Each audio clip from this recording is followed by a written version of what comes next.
Welcome back to the deep dive. This is our 93rd deep dive. Hard to believe. We're picking right up where we left Dante. Remember, he was in the eighth heaven, the fixed stars, and had just, well, passed his exam on hope, basically. So today we're diving into the 26th canto of Paradise. Where do we start? Dante was kind of dealing with temporary blindness, right, from St. John's life. Exactly. He was quite literally dazzled. But then Beatrice steps in, and this is fascinating. She sort of retunes his eyes. The text uses this musical analogy. Retunes them like an instrument. Yeah, precisely. Restores his sight perfectly. And what's really key here is the timing. This healing happens right at the start of his examination on charity, on love. Okay, so that's not a coincidence. Not at all. It's deeply symbolic. The idea is that perfect divine love, well, it doesn't just unite people or make you feel warm and fuzzy. It actually illuminates. It brings clarity. It restores your vision, spiritually speaking. Huh. So love helps you see clearly. Exactly. Think about it in our own lives, right? Real, authentic love, it can sometimes feel like it restores someone's sight, helps them see things properly when they're maybe lost or confused. It's about perception. That's a powerful way to think about it. Love is a recalibrator. I like that. Then another light shows up, a fourth one. And this one is incredibly bright. It's Adam. The Atom. Wow. The first man himself. And Dante, who's full of this, deep respect, but also intense curiosity, he jumps right in. He asks Adam four huge questions. Right. I remember this. It was, how long was he in paradise overall? How long specifically in Eden? Why exactly was he kicked out? And what languages did he speak? Spot on.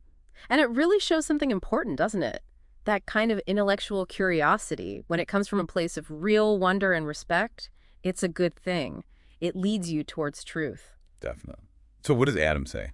I bet the answers are interesting. Oh, they are. And they really challenge some ideas, even for us. First up, how long in Eden? Adam says just 7 hours. 7 hours. That seems short.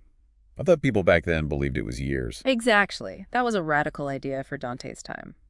The number 7, though, is symbolically perfect. It suggests that even a short time, if lived in total harmony with the divine, is complete. It really gets at the quality of time. Ah, okay. So it's not about how long, but how well you live that time. Qualitative time. Precisely. That quality matters more than just the quantity. A single moment of pure harmony, maybe that's worth more than years lived, half-heartedly. Makes you think. Okay, what about the sin? The reason for the fall? Was it just eating the fruit? Well, Adam clarifies this too.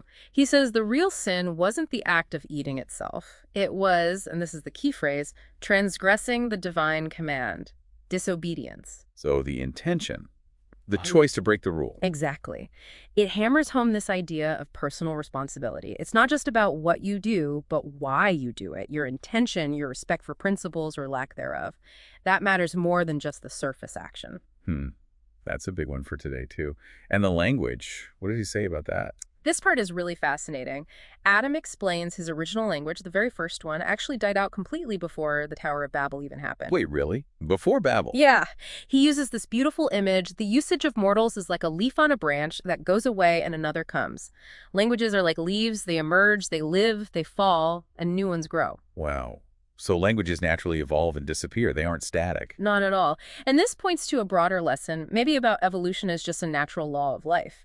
Everything human, our languages, our cultures, our ways of thinking, it's all constantly changing, transforming. Trying to resist that change is pointless then. Pretty much, or at least very difficult. Adapting with wisdom seems like the better approach. According to this view, things change like leaves on a tree. So let's wrap this up.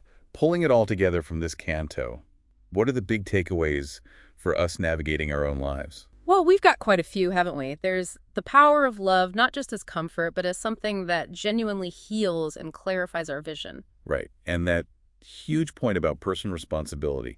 Our intentions behind actions matter deeply. Definitely. Then there's Adam's insight about time focusing on the quality, the fullness of the moment, rather than just counting the years. And finally, embracing change. Understanding that transformation, like with language, is just part of the natural order of things. We need to adapt. Exactly. So maybe the question for you, listening now, is this. How can these ancient ideas from Dante's Paradise actually help guide your journey today? In a world that's always changing, what part of Adam's story or Dante's experience here really stands out to you? Something definitely worth thinking about. Thank you for joining us on this deep dive into Paradise. We hope to connect with you again on our next one.